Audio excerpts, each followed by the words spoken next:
Okay, नमस्कार दोस्तों, मैं आलोक श्रीवास्तव एक बार फिर से आपका स्वागत करता हूं अपने यूट्यूब चैनल रंग की जीनियस कोचिंग पे।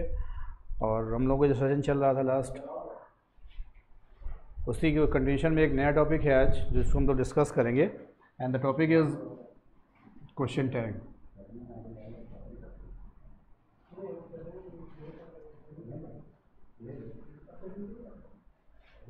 देखिए, क्वेश्चन टैग आप देखें, कोई भी इंग्लिश का सिलेबस जिसमें क्वेश्चन अगर आता है तो उसमें ये क्वेश्चन टैग का ऐसा टॉपिक है जिससे at least you will get 1 or 2 questions in any of the examinations.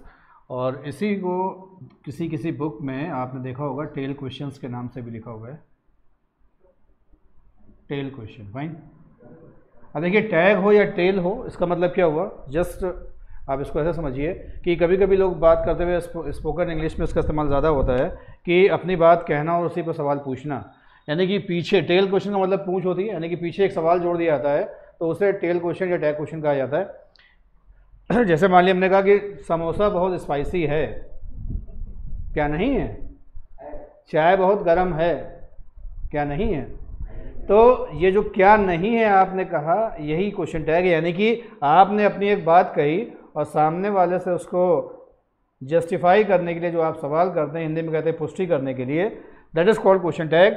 और इसमें होता क्या है कि इसमें जो स्पीकर होता है, स्पीकर जो होता है वही स्टेटमेंट डिलीवर करता है और वही सवाल करता है। इसका मतलब ये हुआ कि यहाँ पर एक स्टेटमेंट डिलीवर होगा, स्टेटमेंट, और इसी स्टेटमेंट को बेस कर करके एक जो क्वेश्चन पूछा जाता है उसे क्वेश्चन टैग कहते हैं। इसका मतलब क्या हुआ कि क्वेश्चन टैग जो होगा उससे पहले कोई ना कोई स्टेटमेंट होगा, यानी कि इसके पीछे आएगा, इसीलिए इसका नाम टैग या टेल क्वेश्चन रखा गया है। यानी कि ये शुरुआत इससे नहीं होती है, शुरुआत कोई ना कोई स्टेटमेंट होगा, उसके बेस पर आप ये क्वेश्चन टैग तैयार करते हैं। That's why it is called question tag.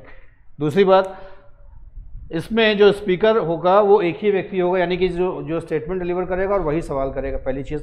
दूसरा, जो स्टेटमेंट होगा ये दो तरह से हो सकता है, ऐसा आप जानते हैं, either affirmative, so the first, and second one is negative. देखिए, क्वेश्चन टैग बनाने के लिए बहुत आसान है कि अगर आपका अफर्मेटिव स्टेटमेंट है तो इसका जो क्वेश्चन टैग है वो नेगेटिव बनेगा, question tag will be negative. और अगर स्टेटमेंट आपका नेगेटिव है, ध्यान रखिएगा कि क्वेश्चन टैग में नॉट नहीं आता है, क्वेश्चन टैग में नॉट नहीं आता है। सिंपल मतलब ये हुआ कि अगर हमने कोई बात कही है जिसमें एक स्टेटमेंट डिलीवर किया है तो फिर क्वेश्चन टैग कैसा बनाएंगे? नेगेटिव। और अगर कोई स्टेटमेंट डिलीवर किया जिसमें नहीं आ गया है, नेगेटिव है, तो उसमें क्वेश्चन टैग नहीं आएगा, मतलब नॉट नहीं आएगा। फाइन, चलिए। अब आपके एग्जामिनेशन पॉइंट ऑफ व्यू से जो क्वेश्चन टैग में सबसे इंपॉर्टेंट है वो आप ये देखिए कि क्वेश्चन टैग को फॉर्म करने के लिए क्या होगा। जैसे आपका जो स्टेटमेंट होगा उसमें एक सब्जेक्ट होगा, एक हेल्पिंग वर्ब होगा, एक मेन वर्ब होगा और एक ऑब्जेक्ट होगा। This is the statement. अब इस स्टेटमेंट को बेस कर करके जो है वो आप क्वेश्चन टैग अगर फॉर्म करना चाहेंगे तो इस स्टेटमेंट में आपको सिर्फ मतलब किससे, हेल्पिंग वर्ब से। ये जो हेल्पिंग वर्ब है उसको उठा करके आप यहाँ पर रख दिए, सही है। और जैसा आप देख पा रहे होंगे कि क्वेश्चन ये जो स्टेटमेंट है ये अफर्मेटिव है, तो यहाँ पर नॉट लिखेंगे लेकिन शॉर्ट फॉर्म में N, T, सही है। तीसरा काम क्या करना है आपको, ये जो सब्जेक्ट लिखा हुआ है इसको यहाँ पर लिखेंगे लेकिन प्रोनाउन फॉर्म में, और ये क्वेश्चन मार्क लगा देंगे। तो ये जो स्ट्रक्चर बनता है, this is what we call question tag. क्या मतलब कि आपने जो स्टेटमेंट डिलीवर किया है उस स्टेटमेंट में आप देखिएगा जो हेल्पिंग वर्ब है वो यहाँ लिख दीजिएगा। सेंटेंस अगर अफर्मेटिव होगा तो नॉट जो है वो शॉर्ट फॉर्म में लिख दीजिएगा, और जो सेंटेंस का सब्जेक्ट होगा उसका प्रोनाउन। जैसे फॉर एग्जांपल अगर इस सेंटेंस को हम लिखें कि टी इज़ हॉट, अब इस सेंटेंस में इज़ क्या हेल्पिंग वर्ब है, इसको उठा करके आप यहाँ रख दिए इज़, और ये सेंटेंस अफर्मेटिव है तो नॉट लगेगा, तो यहाँ पर लिख दिए क्या, इज़ेंट। और ये जो तीसरा चीज़ बताई थी मैंने आपको कि जो सब्जेक्ट होता है उसका प्रोनाउन, अब टी का प्रोनाउन क्या बनेगा, इट। तो ये जो इज़ेंट इट फॉर्म किया है, this is what we call question tag, सही है। आप इसी का दूसरा देख लीजिए एग्जाम्पल कि अगर सेंटेंस नेगेटिव हो, जैसे कि टी इज़ नॉट हॉट, यानी कि हिंदी में आपने कहा कि चाय गर्म नहीं है, तो इसका क्या बनेगा, क्या है। तो क्या है के लिए आपको यहाँ से हेल्पिंग वर्ब इज़ यहाँ पर लिख देनी है। चूँकि यहाँ नॉट लगा हुआ है इसलिए यहाँ नॉट नहीं आएगा, और टी का प्रोनाउन जो है इट यहाँ रख दीजिएगा, is it. Fine. So this is the way by which you can make question tag of any statement, यानी किसी भी स्टेटमेंट का आप क्वेश्चन टैग बना सकते हैं। सिर्फ हेल्पिंग वर्ब लिखनी है आपको, सेंटेंस अफर्मेटिव है तो नॉट लगा दिएगा, और अगर यहाँ पर टी यानी कि सब्जेक्ट लिखा हुआ है तो उसका प्रोनाउन, मान लीजिए यहाँ राम लिखा है तो यहाँ ही आ जाएगा, अगर यहाँ सीता लिखा होता तो यहाँ शी आ जाता, और अगर यहाँ पर स्टूडेंट्स लिखा होता तो यहाँ पर आपको दे लिखना होगा। फाइन। और इसी का उल्टा कि अगर सेंटेंस नेगेटिव है तो फिर हेल्पिंग वर्ब आ जाएगा, नॉट नहीं आएगा, और फिर क्वेश्चन टैग आपका फॉर्म हो जाएगा। फाइन। चलिए अब इसको बेस करके क्वेश्चन आपके एग्जाम में किस तरीके से पूछे जाते हैं उसको देख लेते हैं। ये तो तरीका हो गया कि किस तरीके से क्वेश्चन टैग फॉर्म किए जाएंगे, और आपके एग्जामिनेशन पॉइंट ऑफ व्यू से जो कुछ एक चीज़ें हैं जो थोड़ा सा एक्सेप्शनल में आती हैं उसको देख के देखिएगा। जैसे कि फॉर एग्जांपल अभी आपसे मैंने कहा था अगर इज़ लिखा हो तो इसका क्वेश्चन टैग बनाने के लिए आप इज़न्ट लिख देंगे, लेकिन इसके बाद अगर एम लिखा हो तो अगर यहाँ पर आप एमेंट लिखेंगे तो this is the wrong English. यही एक एक्सेप्शन है इसमें बहुत बड़ा कि एम का जो क्वेश्चन टैग वो एमेंट नहीं बनता है। जैसे फॉर एग्जांपल अगर मैं यहाँ पर लिखूँ कि I am your well wisher, I am your well wisher. अब इस सेंटेंस का क्वेश्चन टैग बनाना है तो आपको पता है क्या लिखना पड़ेगा, ये एक्सेप्शनल है, यहाँ पर आएगा आरेंट आई, आरेंट आई। इसको बॉक्स में मैंने कर दिया इसलिए मार्क भी कर दिया, प्लीज़ इसको मार्क कर लिएगा कि अगर किसी सेंटेंस में क्वेश्चन टैग बनाना है और हेल्पिंग वर्ब एम है तो एमेंट नहीं होता है, उसकी जगह आपको एम की जगह क्या यूज़ करना है, आरेंट यूज़ करना है। दूसरा एक और है, अगर ये सेंटेंस कुछ ऐसे लिखा होता है कि I am not your enemy. अब देखिए आपका ये सेंटेंस कैसा हो गया, नेगेटिव। अब अगर सेंटेंस नेगेटिव है तो यहाँ पर आर नहीं आएगा, यहाँ आपको एम ही यूज़ करना होगा। अब इसका जो क्वेश्चन टैग बनेगा वो बनेगा एम आई। तो दिस इज द डिफरेंस। ये डिफरेंस कहाँ पर आ रहा है, डिफरेंस वहाँ पर आ रहा है जहाँ पर सेंटेंस में एम का यूज़ किया गया हो हेल्पिंग वर्ब की तरह और वो सेंटेंस अफर्मेटिव हो तो एमेंट ना होकर आरेंट आई कर होगा। लेकिन अगर आई एम नॉट लिखा हुआ है तो फिर यहाँ पर एम आई आएगा, इसमें आर का इस्तेमाल नहीं होगा। ठीक, प्लीज़ इसको मार्क करिएगा because this is one of the most important point which you have to remember. Okay fine, come to next one. एक और एग्जांपल देते हैं जो आपके एग्जामिनेशन पॉइंट ऑफ व्यू से इंपॉर्टेंट है। जैसे फॉर एग्जांपल लिखा हुआ है कि राम प्लेज फुटबॉल डेली। अब देखिए यहाँ पर राम प्लेज फुटबॉल डेली लिखा हुआ है। अब इस सेंटेंस में अगर आप देखें तो सब्जेक्ट मिल गया आपको, प्लेज जो है वो मेन वर्ब है और फुटबॉल क्या है आपका ऑब्जेक्ट है। अब इस सेंटेंस में आप कह सकते हैं कि यहाँ पर there is no helping verb, but यहाँ पर ये जो मेन वर्ब है इससे आपको ये आइडेंटिफाई करना होगा ये किस टेंस का है। जैसे आपने देखा कि ये वर्ब की फर्स्ट फॉर्म में क्या लिखा हुआ है, एस या एस लगा होता है, तो आपको पता है ये टेंस कौन सा हुआ, प्रेजेंट इंडेफिनिट। फाइन। और प्रेजेंट इंडेफिनिट टेंस की जो हेल्पिंग वर्ब है वो आप सबको पता है या तो डू होती है या डज होती है। डज तब आएगा जब आपका सब्जेक्ट होगा सिंगुलर, डू तब आएगा जब सब्जेक्ट प्लूरल। अब यहाँ पर आप देखें तो राम कैसा है, सब्जेक्ट सिंगुलर है, तो जाहिर सी बात है इसकी जो हेल्पिंग वर्ब होगी यहाँ पर क्या हो जाएगी, डज। और चूंकि सेंटेंस अफर्मेटिव है तो नॉट लगा दिया डजेंट, और राम की जगह लिख दिए ही क्वेश्चन मार्क, तो ये सेंटेंस का क्वेश्चन टैग बन जाएगा डजेंट ही। ऐसे ही एक तो ये हो गया प्लेस वाला, और एक जो है वो और जो आपके एग्जामिनेशन में ज़्यादा पूछा था उसको देख लिए।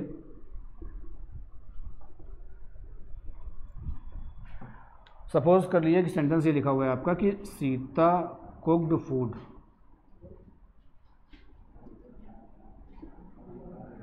Sita cooked food. अब इसमें भी आप कह सकते हैं कि इस सेंटेंस में भी ये सब्जेक्ट हो गया, ये वर्ब है और ये ऑब्जेक्ट है, यानी कि इस सेंटेंस में भी हेल्पिंग वर्ब इज मिसिंग, नहीं दी हुई है।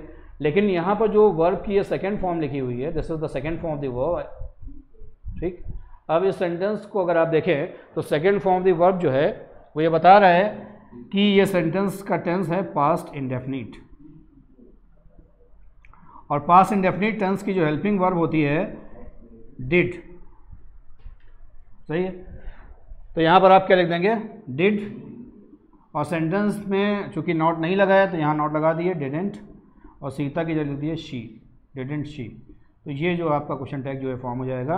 इट मीन्स देखिए दो कंडीशन ऐसी हैं जहाँ पर आपको सेंटेंस में हेल्पिंग वर्ब नहीं होगा, आपको हेल्पिंग वर्ब जो है ट्रेस करना होगा। वो दो टेंस कौन से हैं, एक मैंने अभी बताया था प्रेजेंट इंडेफिनिट, और दूसरा पास्ट इंडेफिनिट, क्योंकि प्रेजेंट इंडेफिनिट और पास्ट इंडेफिनिट का जो सेंटेंस होगा, और अगर सेंटेंस अफर्मेटिव होगा तो उसमें हेल्पिंग वर्ब नहीं आती, आपको मेन वर्ब से आइडेंटिफाई करना होगा कि वो सेंटेंस किस टेंस का है, और आपको ये पता है कि हर एक टेंस की एक हेल्पिंग वर्ब जो है वो डिसाइड है। अब पास्ट इंडेफिनिट होगा तो डिड आ जाएगा, और प्रेजेंट इंडेफिनिट होगा तो आप वहाँ पर डू या डस का यूज़ करके सेंटेंस बना लीजिएगा। ठीक, तो ये दो ऐसे सेंटेंस थे जिनमें आपको मेन वर्ब की मदद से उस सेंटेंस का टेंस डिफाइन करना है, और फिर हेल्पिंग वर्ब की मदद से आपको क्वेश्चन टैग फॉर्म करना है। फाइन, चलिए एक एग्जांपल और देते हैं जो आपके एग्जाम में बहुत ज़्यादा पूछा जाता है। जैसे मान लीजिए लिखा हुआ है कि nobody is perfect in this world. One more sentence, everybody was present in the hall. Now look at these sentences. ये दो सेंटेंस लिखे, इसमें एक चीज़ गौर करिएगा, यहाँ वो जो सेंटेंस का सब्जेक्ट है उसमें क्या लिखा हुआ है, यहाँ पर देखिए नोबडी लिखा है, दिस इज द सब्जेक्ट, और यहाँ लिखा हुआ है everybody, this is also a subject of this sentence. Fine, अब इज़ क्या है, हेल्पिंग वर्ब है इस सेंटेंस की, और यहाँ पर वॉज क्या है, हेल्पिंग वर्ब है इस सेंटेंस की। और आपको पता है इज़ जो है हेल्पिंग वर्ब या वॉज हेल्पिंग वर्ब जो है तब यूज़ करना है जब आपका सेंटेंस का सब्जेक्ट कैसा हो, सिंगुलर, यानी कि आप जो एवरीबडी या नोबडी है उसको सिंगुलर मानते हुए मानते हैं। तो नोबडी एवरीबडी, इसके चार हैं, मैं चारों यहाँ लिखे देता हूँ। नोबडी हो, एवरीबडी हो, समबडी हो, या फिर एनीबडी हो। सही है।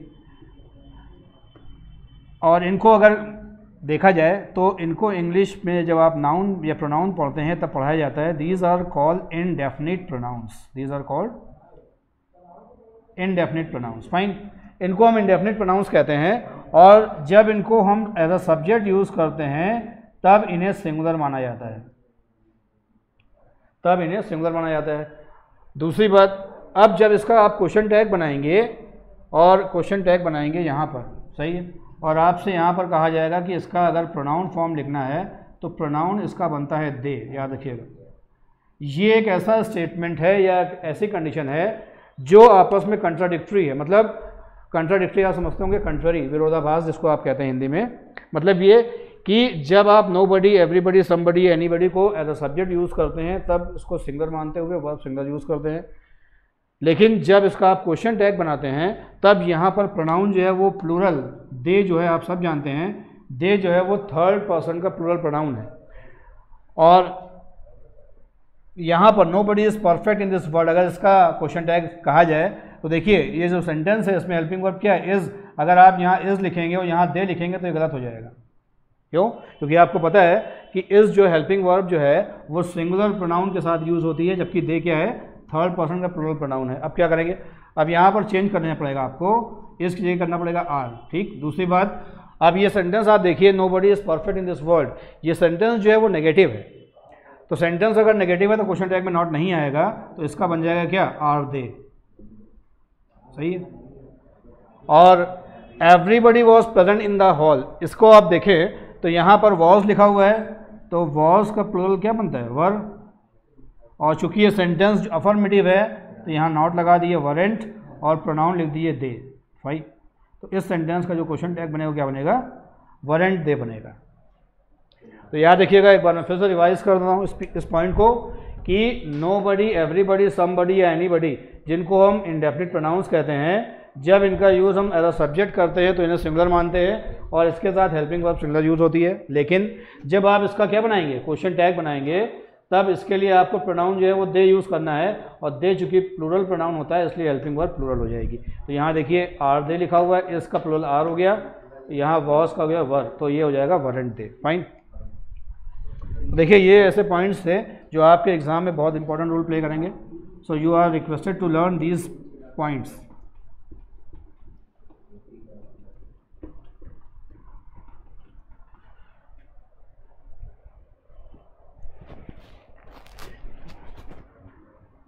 चलिए, तो ये जो सेंटेंसेस थे, एक सेंटेंस और है आपके लिए जो सबसे इम्पोर्टेंट है इस टॉपिक का। जैसे मान लो सेंटेंस में लिखा हो कि ही hardly comes to the coaching. He hardly comes to the coaching.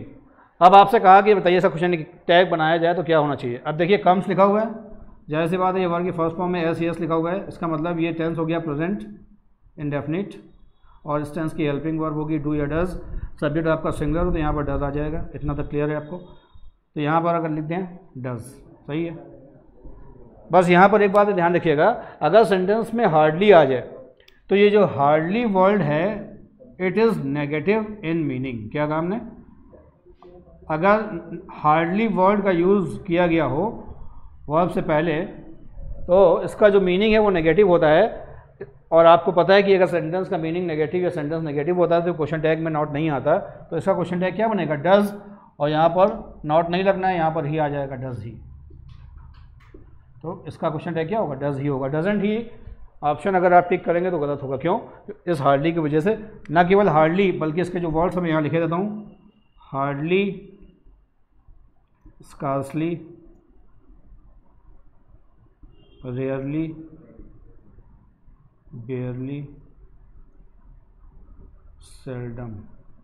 Hardly, scarcely, rarely, बेयरली, seldom. और इसमें ये जो मीनिंग्स हैं मतलब इन वर्ड्स की वो नेगेटिव होती हैं, नेगेटिव इन मीनिंग।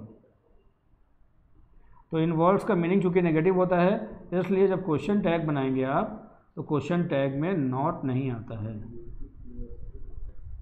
नॉट नहीं आता है। ठीक, इस बात को मार्क कर लिएगा, ठीक है भाई। तो जैसा मैंने आपसे कहा था कि ये क्वेश्चन टैग ऐसा टॉपिक है जिससे आपको कम से कम 2 या 3 सवाल ज़रूर मिलेंगे, चाहे आप कोई भी एग्ज़ाम दें जिसमें अगर इंग्लिश का सिलेबस है तो एनडीओ सीडीएस हो, आपका एसएससी सीजीएल में भी आता है ना, टेट का एग्ज़ाम है, जो सुपर टेट का एग्ज़ाम है उसमें ही पूछा जाता है। तो this point you have to remember कि क्वेश्चन टैग को किस तरीके से फॉर्म करेंगे, और इस पर बेस्ड आज जो मैंने कॉन्सेप्ट क्लियर किया है, मैंने कुछ चीज़ें आपको बताई हैं रूल्स पर, और इस पर बेस्ड जो एक्सरसाइज है वो नेक्स्ट क्लास जब होगी तो we will come with the next exercise. और तब तक के लिए चैनल को लाइक करिए, सब्सक्राइब करिए, और अगर पसंद आया तो बेल आइकॉन ज़रूर दबाइएगा, because if you do not press the bell icon you will not get the notification at time. तो अगर चाहते हैं कि समय से नोटिफिकेशन मिले हर एक चैनल्स के जो लिंक्स आपको आते हैं, तो उसके लिए you have to press the icon bell. और तब तक के लिए बहुत बहुत शुक्रिया, थैंक्स फॉर वॉचिंग दिस